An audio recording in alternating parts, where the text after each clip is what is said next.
இதுதான் driver life. House டிரைவராக வந்தால் இதுதான் லைஃப். என்னன்னு சொன்னால் இப்போ எல்லாமே ஆக்கி முடிஞ்சு எல்லாம் ரெடி.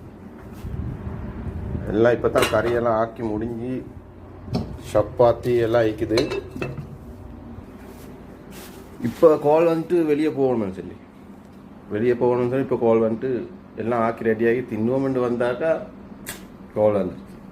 சரி பேத்து பார்ப்போம் இன்றைக்கு என்ன நடக்குதுன்னு சொல்லி. இப்போ இந்த வீடியோ அப்படியே கண்டினியூ பண்ணுவோம், பார்ப்போம் என்ன நடக்குது.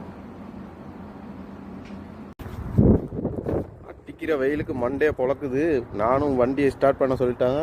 சரி நானும் வண்டியை ஸ்டார்ட் பண்ணி ஏசியெல்லாம் ஆன் பண்ணி மிச்ச நேரமாக ஒரு 20 நிமிஷம் கோலும் இல்லை ஒன்றும் இல்லை, அப்படியே தான் இருக்குது. வண்டியை ஸ்டார்ட் பண்ணி என்னடா ஒன்றும் இல்லை. நான் ரூம்லேருந்து எட்டி வண்டியை பார்த்துக்கிட்டு இருந்தேன். எட்டி பார்க்கலாம் யாராவது வராங்களா, இல்லை இன்னும் வரல. வராங்களா இன்னும் வரல.